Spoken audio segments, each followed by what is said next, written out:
अद्वितीय एवं बोध स्वरूप। That means I am the only substance in this creation. और जितनी भी फॉर्म्स एग्जिस्ट कर रही हैं जगह जगह पर, वो सब मुझ में कर रही हैं। This is called the state of supreme love. This is called compassion. Because अब आप थियोरेटिकली नहीं समझ रहे हो चीजों को, थियोरेटिकली नहीं देख रहे हो, आपने एक्चुअल में देख लिया है सच क्या है। सबके दर्द को आप फील कर पाओगे, सबकी खुशी को आप महसूस कर पाओगे। आपको पता होगा इस बॉडी के मिटने के बाद भी मैं नहीं मिटने वाला, मैं जिंदा ही रहूंगा। तो जब तक ये बॉडी है, कुछ करना ही है तो कुछ अच्छे काम करो, क्योंकि ये बॉडी जो भी काम करेगी उसका असर सब पर होगा। तो अगर वो असर गलत हो रहा होगा तो वो सब दुखी हो रहे होंगे। वो दुखी कौन हो रहा है? वो मैं ही हो रहा हूं। अगर इस बॉडी के थ्रू कुछ अच्छा हो रहा होगा और सब सुखी हो रहे होंगे तो वो सुखी कौन हो रहा है? मैं ही हो रहा हूं। इस श्रेष्ठ निश्चय की आग से अज्ञान का घोर जंगल जलाकर तुम शोक रहित एवं सुखी हो जाओ। सुखी सिर्फ तभी हो सकते हैं जब हमारी आइडेंटिफिकेशन इस बॉडी से हट जाए। जब तक आप कह रहे हो मैं ये बॉडी हूं, सुखी कैसे हो जाओगे? कैसे हो जाओगे? Impossible. This body is prone to all kind of diseases. आपको कभी भी कोई भी बीमारी लग सकती है, चलते फिरते आप कहीं भी गिर सकते हो। इस बॉडी के साथ कुछ भी हो सकता है। किस लेवल पे हो सकता है उसकी कोई लिमिट ही नहीं है। सुखी कैसे हो सकते हो? जहां आप कहते हो मैं ये बॉडी हूं, आप सही गलत में फंसे पड़े हो। या तो आप खुद सही गलत कर रहे हो इस बॉडी के थ्रू, या फिर कोई और आपके साथ में सही गलत कर रहा है। फंसे पड़े हो। नैरो विजन है, narrow mindedness, self centred activities जो जाकर के क्लैश करेगी। और जितनी भी एक्टिविटीज इस पूरी दुनिया में हो रही है उन सब एक्टिविटीज से सोचो कितना बड़ा क्लैश है। एक आध से क्लैश हो रहा होता तो प्रॉब्लम नहीं थी। सेल्फ सेंटर्ड का मतलब क्या हुआ कि एक पॉइंट है जहां से आप एक्ट कर रहे हो जो बिल्कुल अलग है बाकी सब पॉइंट से। This is called point of view. आप एक पॉइंट से लाइफ को देख रहे हो जिसके बेस पे आप एक्ट कर रहे हो। कोई और है जो कहीं और किसी दूसरे पॉइंट से लाइफ को देख रहा है और वो एक्ट कर रहा है। ये एक्शंस आपस में क्लैश करेंगे ही करेंगे। It is inevitable. कॉन्फ्लिक्ट होगा ही होगा, स्ट्रेस होगा ही होगा, प्रॉब्लम्स होंगी ही होंगी। तो आप वहां पर सुखी हो ही नहीं सकते। सुखी होने के दो रास्ते हैं। एक है किसी सेंसेशन के थ्रू आप सुखी हो जाओ, जैसे पूरी दुनिया हो रही है। वो सेंसेशन जो आपको पसंद है, जो आपको अच्छी लगती है, अगर हम वो सेंसेशन आपको देते हैं तो आपको अच्छा लगता है। ये किसी एक के साथ नहीं है, सबके साथ है। This is universal. चाहे फिर वो जानवर हो चाहे इंसान हो। लेकिन मजे की बात क्या है यहां पर कि वो जो सेंसेशन है वो टेम्पररी है। वो आती है और जाती है। जब वो सेंसेशन आती है तो उसके साथ में हम सुखी हो जाते हैं। फिर जैसे ही वो सेंसेशन जाती है तो हम दुखी हो जाते हैं। क्यों दुखी हो रहे हैं? दुख का मतलब क्या है कि हम तड़प रहे हैं उस सेंसेशन के लिए दोबारा से। यही तो दुख है। क्या दुख का दूसरा वर्ड डिजीज नहीं है? जब हमें वो सेंसेशन मिल रही होती है जो हमें चाहिए होती है तो we are at ease, relaxed होते हैं। सब कुछ लाइफ में वैसा हो रहा है जैसा आप चाहते हो। You are at ease, you are relaxed, you are at rest, you are peaceful. कितनी देर के लिए? कुछ सेकंड्स के लिए। जैसे ही वो सेंसेशन चली जाती है तो we are not at ease. We again want something, some other sensation. We again want some other good experience. What is the definition of good? जो मुझे पसंद है। किसी को आम अच्छा लगता है, किसी को सेब अच्छा लगता है। डेफिनेशन अलग है। क्योंकि सुखी तो सभी होना चाहते हैं। ऐसा कोई नहीं है जो दुखी होना चाहता है। इम्पॉसिबल। ऐसा कोई नहीं मिलेगा। जो सुसाइड भी कर रहा है वो भी इसीलिए कर रहा है कि मुझे सुख नहीं मिला, इस वजह से मैं सुसाइड कर रहा हूं। इसलिए नहीं कि मुझे दुखी होना है, दुख से छुटकारा पाने के लिए। सुख नहीं मिला इसलिए, और उसे लगता है कि सुसाइड करके मुझे सुख मिल जाएगा, इसलिए वो सुसाइड कर रहा है। अल्टीमेटली जो भी हम कर रहे हैं सुबह से रात तक वो सुख के लिए ही कर रहे हैं। लेकिन इस तरीके में अगर कोई समझदार इंसान है तो वो एक फ्लॉ को देख लेगा। एक बहुत बड़ा फ्लॉ है यहां पर। क्योंकि ये सारी की सारी जो सेंसेशंस हैं जो आपको सुख दे रही हैं, ये सारी एडिक्टिव है। जो आज आपको सुख दे रही है वही दुख देने लग जाती है। किसी ने आकर के आपकी तारीफ कर दी तो यू स्टार्ट फीलिंग गुड, अच्छा लगने लग जाता है। किसी ने बुराई कर दी तो बुरा लगने लग जाता है। कोई आपके साथ प्यार से रह रहा है तो अच्छा लगने लग जाता है, कोई आपसे लड़ाई झगड़ा करता है तो बुरा लगने लग जाता है।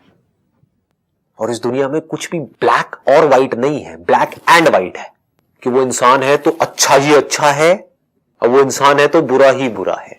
ऐसा कुछ नहीं है इस दुनिया में। हर इंसान में कुछ अच्छा भी है और कुछ बुरा भी है, तो कुछ भी परफेक्ट नहीं है। हर चीज का साइड इफेक्ट है। कोई भी दवाई आप खाओगे तो उसका साइड इफेक्ट होगा ही होगा। वो हो सकता है हमें पता ना हो। दवाई छोड़ो, पानी का भी साइड इफेक्ट है। पानी जरूरत से ज्यादा पियोगे उसका भी साइड इफेक्ट है, कम पियोगे उसका भी साइड इफेक्ट है, और एग्जैक्ट जितनी आपकी बॉडी की रिक्वायरमेंट है उतना पियोगे तो ठीक है। बट वो होगा कैसे? क्योंकि जब प्यास लगती है तो उस वक्त दिमाग में ये नहीं आ रहा होता है कि मुझे पानी इतना पीना है उतना पीना है, तब तो पी जाते हैं, तब तो होश ही नहीं होता है। तो जब अंदर कोई क्रेविंग उठती है किसी सेंसेशन के लिए तो उस मोमेंट में तो होश ही नहीं होता है, आदमी बह जाता है।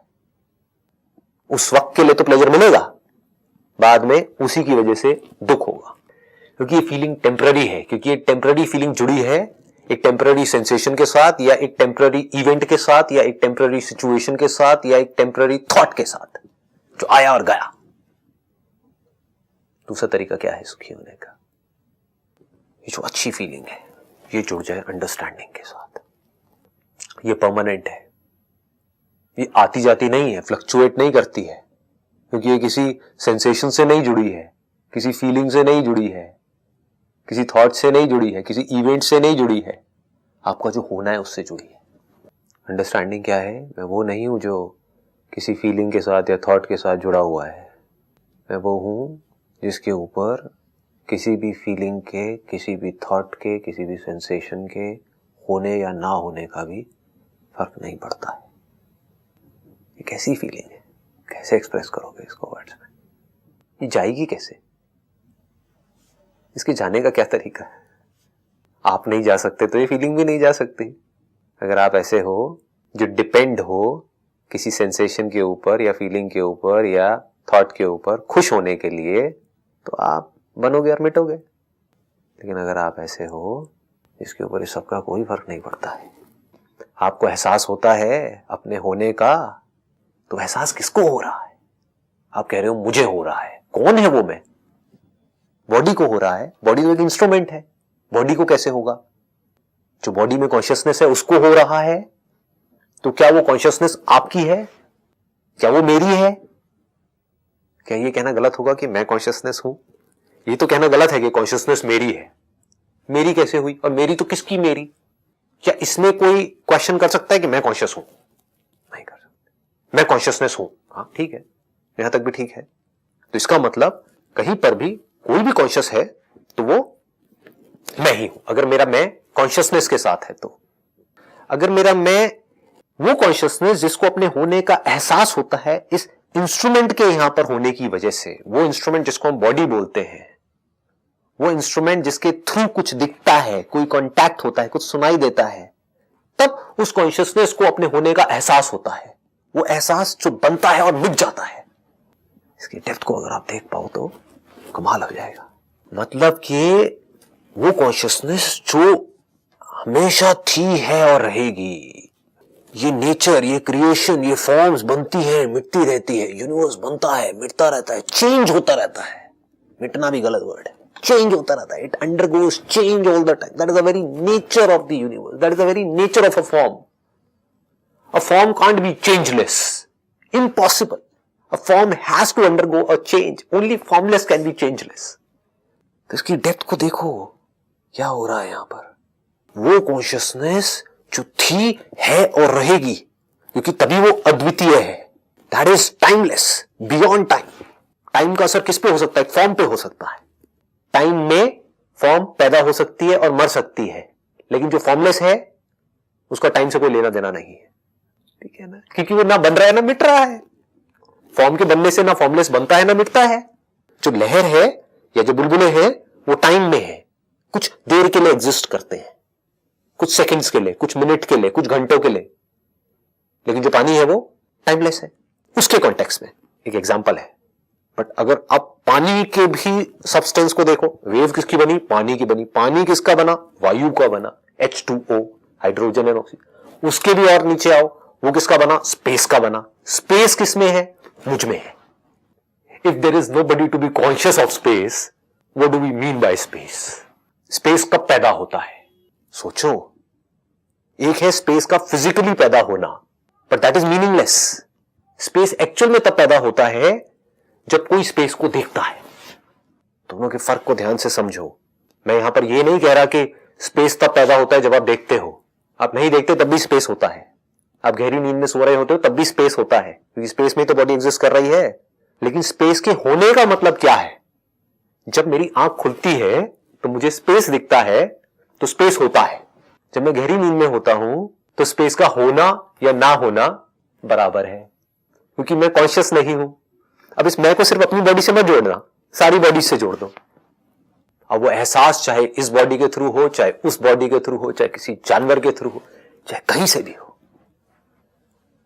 वो एहसास जिंदगी है। वो जिंदगी जो कभी मर नहीं सकती है, क्योंकि वो एहसास नहीं मर सकता है। वो एहसास टिका किस पे है? मुझ पर टिका है, कॉन्शियसनेस में टिका, अवेयरनेस में टिका है। जब तक अवेयरनेस रहेगी, एहसास रहेगा। एक बॉडी जाएगी और बॉडीज तो रहेंगी ना, तो एहसास तो रहेगा ना। तो मैं भी रहा, मेरे होने का एहसास भी रहा, मेरी फॉर्म्स भी रही। एक फॉर्म गई बट मेरी फॉर्म्स भी रही। तो ये कहना बंद कर दो कि मैं ये फॉर्म हूं। स्टार्ट सेइंग मैं फॉर्म्स हूं। जब तक वो फॉर्म्स रही, मेरे होने का एहसास भी रहा। कब तक वो फॉर्म्स रही? जब तक ये यूनिवर्स रहा। अगर ये यूनिवर्स मिट भी गया तो यूनिवर्स फिर बन गया, फिर उसमें फॉर्म्स बन गई। फॉर्म्स में दो तरह की बन गई, living and non living. Living के थ्रू एहसास हो रहा है, क्यों? क्योंकि वो इंस्ट्रूमेंट के जैसा है। शीशे के जैसा एक पत्थर है, एक मटेरियल है, उसमें दिखेगा। कोई दूसरा मटेरियल है जो शीशे के जैसा नहीं है, उसमें नहीं दिखेगा। फर्क क्या है? दोनों ही तो मटेरियल है, दोनों ही तो फॉर्म्स हैं। तो ना मैं मिटा, ना मेरे होने का एहसास मिटा। मेरे होने का एहसास मिट भी गया तो क्या है, मैं थोड़ी मिटा। ये पूरा यूनिवर्स डिसॉल्व हो गया। क्या मिटा? मेरे होने का एहसास। उस एहसास के साथ में क्या मिटा? थॉट। वही जो गहरी नींद में होता है। तो क्या गहरी नींद अच्छी होती है, बुरी होती है? उससे अच्छा क्या होता है? गहरी नींद से अच्छा कोई एक्सपीरियंस है आपकी लाइफ में तो बता दो। रोज सुबह एक स्ट्रगल हो रही होती है, एक इंसान की नहीं है, पूरी दुनिया की है। 5 मिनट और, 10 मिनट और, 20 मिनट के लिए अलार्म आगे कर दिया। सोचा था 20 मिनट में उठ जाऊंगा, उसके बाद में 2 घंटे बाद उठ रहे हैं। क्यों सोने से हमें इतना प्यार है? ऐसा क्या होता है वहां पर? वहां पर मैं होता हूं, सिर्फ मैं होता हूं। ये होने का एहसास तक नहीं होता है। जागते ही क्या होता है? होने का एहसास होता है। उस होने के एहसास के साथ में एक पूरा का पूरा सॉफ्टवेयर जुड़ा हुआ है, जिसको माइंड बोलते हैं। जैसे ही कोई एहसास होता है, जैसे ही कुछ दिखता है, कुछ सुनाई देता है, तो आप नहीं भी चाहोगे तो उससे रिलेटेड थॉट्स आने लग जाते हैं। इज इट पॉसिबल कि आप कुछ देखो और उससे रिलेटेड थॉट्स एक्टिवेट ना हो माइंड में? इम्पॉसिबल। जैसे ही आप किसी फॉर्म को देखोगे, एक पेड़ को देखोगे, तो इमीडिएटली माइंड में आएगा ये पेड़ है। जैसे ही वो आएगा, उससे रिलेटेड सारे इमोशन, सारी फीलिंग्स, सब कुछ ट्रिगर हो जाएगा। माइंड ट्रिगर हो जाएगा, सॉफ्टवेयर ट्रिगर हो जाएगा। सॉफ्टवेयर के बेस पे एक्शंस ट्रिगर हो जाएंगे, एक्शंस के बेस पे रिएक्शंस चलने लग जाएंगे। समझ रहे हो? ये सब किस पे टिका है? होने के एहसास पे टिका है। एहसास नहीं तो ये सब कुछ नहीं। एहसास है तो सब कुछ है। तो हम डरते किससे हैं? किससे डरते हो आप? इस सॉफ्टवेयर के मिटने से डरते हो कि सॉफ्टवेयर मिट जाएगा तो क्या होगा? ये सॉफ्टवेयर आपको दे क्या रहा है, जिसको माइंड बोलते हैं, जिसके बेस पे सारे एक्शन एंड रिएक्शंस हो रहे हैं? ये तो ट्रैप है पूरा का पूरा। इसको अगर ध्यान से आप ऑब्जर्व कर पाओ तो इसमें पड़ा क्या है? इससे तो ना आप बच सकते हो, ना इसको मार सकते हो। ना ये आपको मार सकता है, ना आप इसे मार सकते हो। इसको मारने का कोई तरीका नहीं है। किसी आवाज से कांटेक्ट हो, लेकिन आपके माइंड में ये ना आए कि किसकी आवाज है, ऐसा हो नहीं सकता। आवाज से कांटेक्ट होगा तो आपको पता लग जाएगा मेरी मां की आवाज है। ये पूरा माइंड का स्ट्रक्चर है। तो किसके मिटने से आदमी डरता है? डर है किस चीज का उसको? माइंड के मिटने का। जो एहसास है उससे जो कुछ जुड़ा हुआ है वो माइंड नहीं है तो और क्या है? एहसास माइंड नहीं है, एहसास इज कॉन्शियसनेस। तो माइंड क्या है? जो भी कुछ उस एहसास से जुड़ा है। एहसास कहां से होता है? अपने 5 सेंसेस के थ्रू होता है। उसके बारे में जो हम सोचते हैं वो सब माइंड है। यहां पर कुछ टच हुआ, ये माइंड थोड़ी ना है, तो एहसास है। बच्चे को भी होगा, न्यू बॉर्न बेबी, जिसमें भी माइंड पैदा ही नहीं हुआ है। माइंड, अगर हम लिटरली उस माइंड की बात करें जो विच लीड्स टू सफरिंग, बच्चे की लाइफ में, न्यू बॉर्न बेबी की लाइफ में कोई सफरिंग नहीं है। पेन है लेकिन सफरिंग नहीं है, दुख नहीं है। दर्द है लेकिन दुख नहीं है। दर्द अलग चीज है और दुख अलग चीज है। दर्द अच्छा है बॉडी के सर्वाइवल के लिए। दर्द होता है तो हमको पता लगता है। जब प्यास भी लगती है तो प्यास लगना अगर दर्द नहीं है तो और क्या है? उस दर्द से हमें पता लगता है कि अब हमें पानी पीना है। भूख दर्द नहीं है तो और क्या है? उस दर्द से हम उस दर्द का इलाज ढूंढ लेते हैं। तो एक न्यूबॉर्न बेबी के अंदर अभी माइंड पैदा नहीं हुआ है, यानी कि एहसास तो है। उसको प्यार से टच करोगे तो उसको पता लगेगा, लेकिन उसके बारे में वो कुछ सोचेगा नहीं। ये सोचना ही तो माइंड है। तो उस माइंड के मिटने से डरते हो। मरना मतलब क्या? मरने से डरता है ना आदमी। तो किसके मरने से डरता है? क्या मरेगा? जब ये बॉडी नहीं रहेगी तो क्या नहीं रहेगा? इस बॉडी में जो मेमोरीज है वो नहीं रहेंगी फॉर श्योर। लोग बात करते हैं पुनर्जन्म की। इससे पहले आप क्या थे बताओ? अब आप क्या कहोगे? नहीं नहीं, मुझे तो याद नहीं है। इस दुनिया में 700 करोड़ लोग हैं, उसमें से 99.99999% लोगों को याद नहीं है, बट वो 0.00001% लोग हैं, उनकी मैंने कहानियां पढ़ी है, उनको याद है। आपका एक्सपीरियंस क्या कहता है? इस बॉडी से पहले अगर कोई बॉडी थी भी तो मेमोरी मिट गई ना? कुछ हुआ क्या उससे? कुछ नहीं हुआ, तो उससे डरते हो। जब ये बॉडी नहीं रहेगी तो क्या नहीं रहेगा? मेमोरी नहीं रहेगी। इस बॉडी के साथ में जो भी जुड़ी हुई है वो मेमोरी मिट जाएगी पूरी तरह से। तो मिट जाए, अभी मिट जाए। वो मेमोरी ही तो मेरी सारी की सारी प्रॉब्लम्स की जड़ है। सिर्फ काम करने के लिए जो बेसिक मेमोरी चाहिए वो रहे, लेकिन जितना खचड़ पचड़ है माइंड में भरा हुआ है वो सब मिट भी जाए तो आपका गया क्या? और क्या मिटता है? ये बॉडी मिटती है। इस बॉडी के साथ में आपका क्या जुड़ा है? होने का एहसास ही तो जुड़ा है। वो एहसास क्या आपका है? पूछना अपने आप से। ये जब कॉन्शियसनेस का इस बॉडी के थ्रू किसी चीज से कांटेक्ट होता है, कुछ टच होता है, तो एक एहसास होता है। क्या वो एहसास आपका है? आपका कैसे हुआ? आपने खरीदा क्या कहीं से, मार्केट से? आपका नहीं है, इस क्रिएशन का है, नेचर का है, राइट? कॉन्शियसनेस का है। वो कॉन्शियसनेस जो आपकी नहीं है, जो आप हो। दोनों में जमीन आसमान का फर्क है। जैसे आप मेरा कहते हो वहां पर दो आ जाते हैं, मैं और मेरा, मैं और तू। तो मैं उस मैं की बात कर रहा हूं जहां पर मैं और तू की कोई गुंजाइश ही नहीं है, सिर्फ मैं है। इसको बोलते हैं एब्सोल्यूट फ्रीडम, एब्सोल्यूट लिबरेशन। मतलब क्या?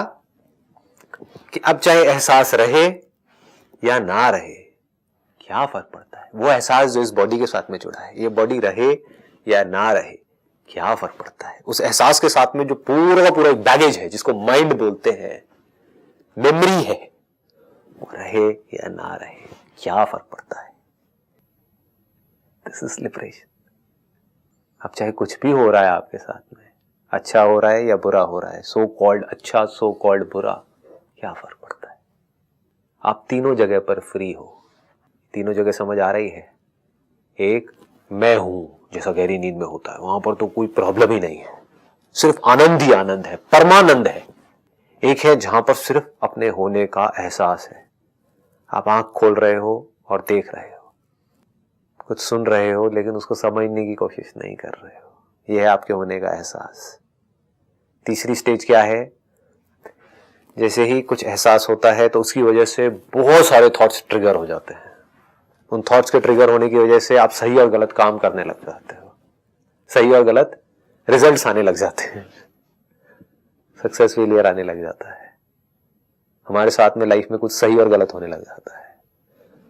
तो अब चाहे ये हो, चाहे ये हो, चाहे वो हो, क्या फर्क पड़ता है? इसको सुखी होना कहते हैं।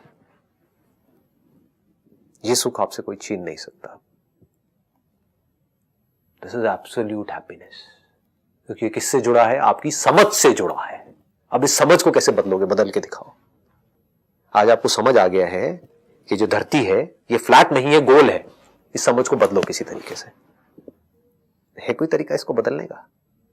जब तक हम में से कोई ये देख नहीं लेता और इसको प्रूव नहीं कर देता कि ये धरती गोल नहीं है, स्क्वायर है, तब तक ये धरती गोल ही रहने वाली है। तो जब आपने हर एंगल से देख लिया सच को, हर तरफ से, यहां से भी, वहां से भी, वहां से भी, और देखा हर तरफ से घूम फिर के वहीं पे सेंटर में पहुंच रहे हो और पूरी तरह से समझ आ गया, पूरी कोशिश कर रहे हो इसको डाउट करने की, इसको डिनाई करने की, सब कुछ करने की, लेकिन हो ही नहीं पा रहा है। इसको बोलते हैं एब्सोल्यूट अंडरस्टैंडिंग।